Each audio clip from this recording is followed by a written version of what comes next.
नमस्कार साथियों, मैं पंकज प्रजापति गुरुकुल के YouTube चैनल पे आप सभी का स्वागत करता हूं। जी हाँ दोस्तों, इससे पहले वाले एपिसोड में हमने स्ट्रक्चर ऑफ फ्लावर यानी कि पार्ट्स ऑफ फ्लावर पढ़ा था।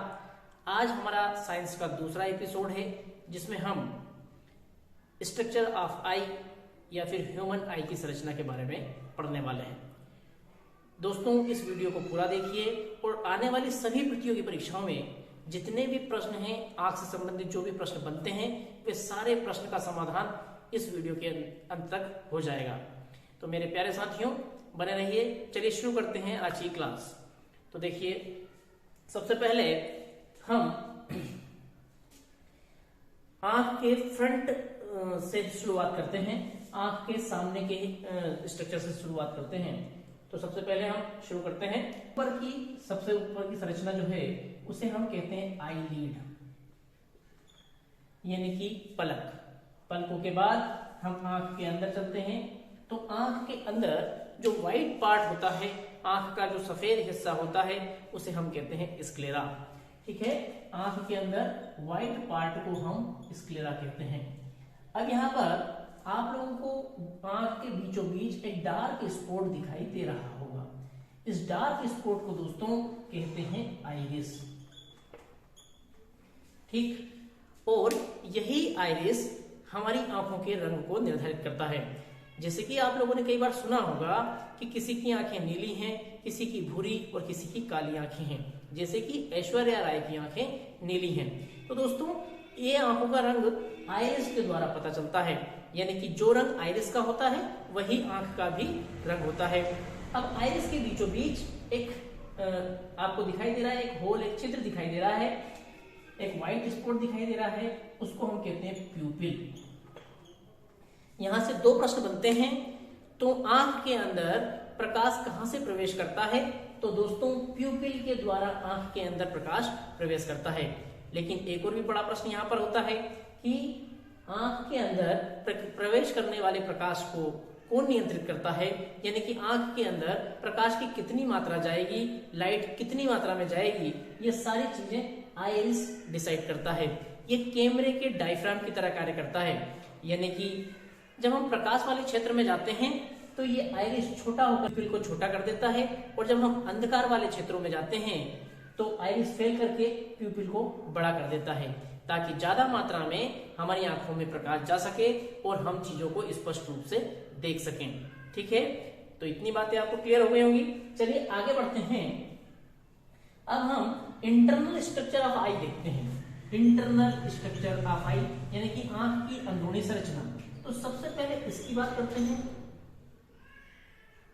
इसे हम कहते हैं आई बॉल यानी कि नेत्र गोलक। आई बॉल या नेत्र गोलक इसको कहते हैं। चलिए, अब सबसे बाहर आंख का सबसे पहला हिस्सा, तो नेत्र पलकों के बाद जो सबसे पहला हिस्सा होता है या सबसे पहली लेयर, पहली मेम्ब्रेन, जो पहली झिल्ली होती है, उसे हम कहते हैं कॉर्निया। ठीक है, लेंस के सामने का सबसे पहला हिस्सा, पलक के अंदर का एक पारदर्शी झिल्ली नुमा संरचना, जिसे हम कॉर्निया कहते हैं। यह एक पारदर्शी संरचना है जो प्रकाश को अंदर जाने के लिए अलाउ करती है। ठीक है, उसके बाद अंदर एक और भी स्ट्रक्चर हमको दिखाई देता है। अंदर हमको एक पानी जैसी संरचना दिखाई दे रही है। इस पानी जैसी संरचना को हम कहते हैं एक्वस ह्यूमर। ठीक, उसके बाद हम थोड़ा और आगे चलते हैं। तो ये जो संरचना आपको दिखाई दे रही है नीले रंग की, इसे हम कहते हैं लेंस, यानी कि आंखों का लेंस। ठीक, इस आंख के लेंस को दोनों तरफ से, ऊपर से और नीचे से, दोनों तरफ से जिन रचनाओं के द्वारा, जिन स्ट्रक्चर के द्वारा पकड़ा रहता है या जकड़ा रहता है लेंस, जिन संरचनाओं के द्वारा, उन्हें हम कहते हैं सीलियरी मसल्स। उन्हें हम सीलियरी मसल्स कहते हैं। क्लियर?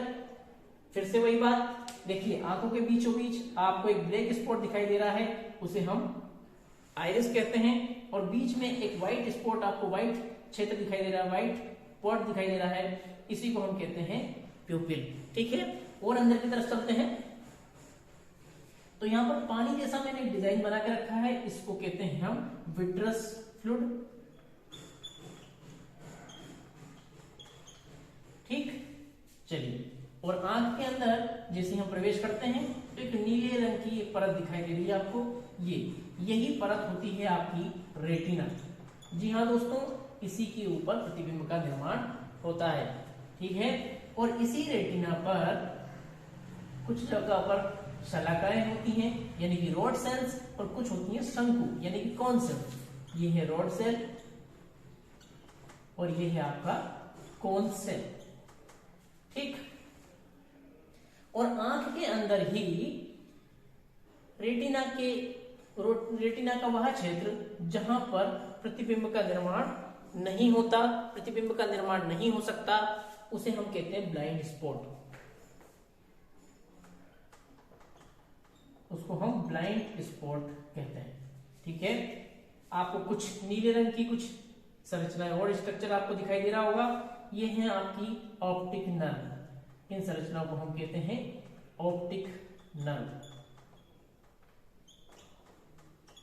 ठीक है, तो दोस्तों ये था स्ट्रक्चर ऑफ आई यानी कि आंख की संरचना।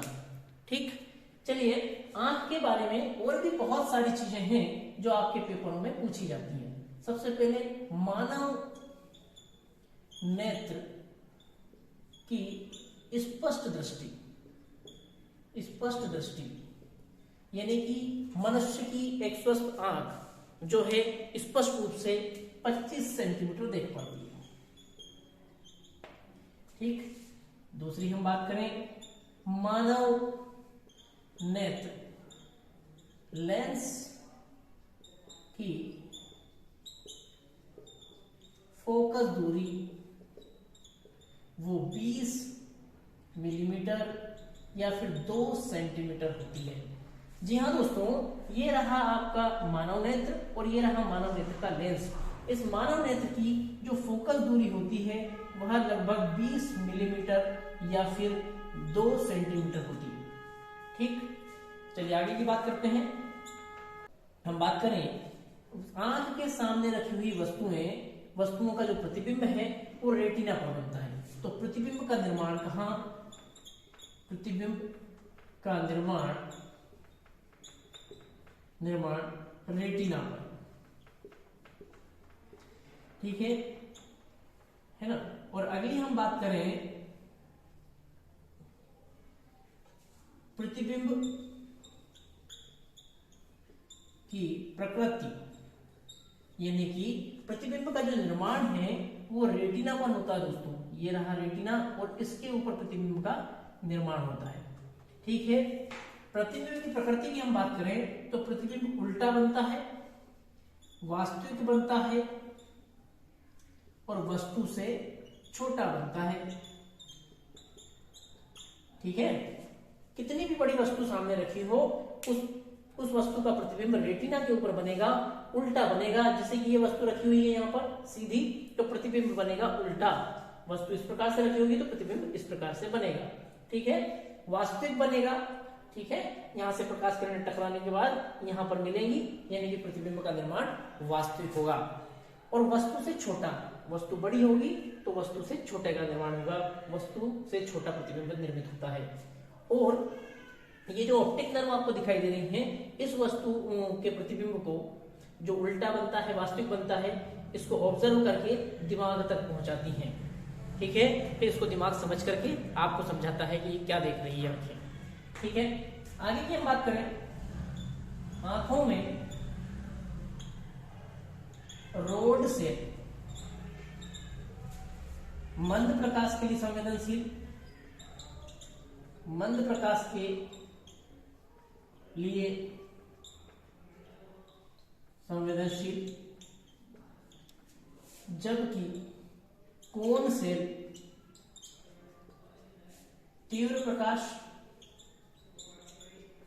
या फिर रंग के लिए संवेदनशील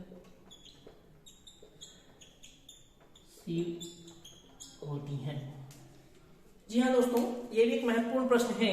आंखों में जो रोड सेल होती है वह मंद प्रकाश के लिए संवेदनशील होती हैं, जबकि जो कोन सेल होती हैं वे होती हैं तीव्र प्रकाश के लिए संवेदनशील। और आंखों में जो हम रंग को पहचान सकते हैं, रंग को पहचानने की जो क्षमता होती है वो कोन सेल के द्वारा होती है, कोन सेल के माध्यम से हम रंगों को पहचान सकते हैं। तो मेरे प्यारे साथियों, ये पूरा स्ट्रक्चर था। सबसे बाहर की संरचना, आंख के सबसे बाहर की संरचना, सबसे बाहर की ट्रांसपेरेंट मेम्ब्रेन को हम कहते हैं कॉर्निया। कॉर्निया के अंदर एक जलीय द्रव भरा होता है जिसे एक्वस ह्यूमर कहते हैं। उसके बाद आ जाता है आपका लेंस। लेंस जिन कोशिकाओं के द्वारा, जिन मसल्स के द्वारा जकड़ा हुआ रहता है, फिट रहता है, उसे कहते हैं सीलियरी मसल्स। और ये रहा लेंस। लेंस के बीचों बीच में जो स्पॉट ब्लैक दिखाई दे रहा है उसे हम कहते हैं आइरिस, और बीच वाले हिस्से को हम कहते हैं प्यूपिल। White part of I sclera कहलाता है। आंख के अंदर चले तो एक और जेली जैसा स्ट्रक्चर, जेली जैसा द्रव इसके अंदर भरा होता है, उसे हम कहते हैं विट्रस फ्लूइड। और ये पूरी संरचना आपकी आई बॉल कहलाती है। ये जो नीले कलर की लाइन दिखाई दे रही है इसे हम कहते हैं रेटिना, और इसी के ऊपर प्रतिबिंब का निर्माण होता है। ठीक है। और रेटिना के ऊपर वह स्थान जहां पर प्रतिबिंब का निर्माण नहीं हो सकता उसे कहते हैं हम ब्लाइंड स्पॉट। ठीक है। कुछ आपको यहाँ पर कुछ संरचनाएं और दिखाई दे रही हैं, कुछ तंत्रिका कोशिकाएं यहाँ पर दिखाई दे रही हैं, इनको कहते हैं ऑप्टिक नर्व। यही नर्व होती हैं जो प्रतिबिंब को यहाँ से ऑब्जर्व करके, कैप्चर करके दिमाग तक पहुंचाती हैं। उसके बाद दिमाग उसको समझता है। ठीक है, ये ऑप्टिक नर्व है। क्लियर। और जो लेंस होता है, मानव नेत्र का जो लेंस होता है, उसकी फोकस दूरी 20 मिलीमीटर या फिर 2 सेंटीमीटर होती है। तो ये पूरी संरचना आपको बहुत अच्छे से समझ में आ गई होगी। जय हिंद, वंदे मातरम। आज के लिए इतना ही, मिलते हैं अगले एपिसोड में।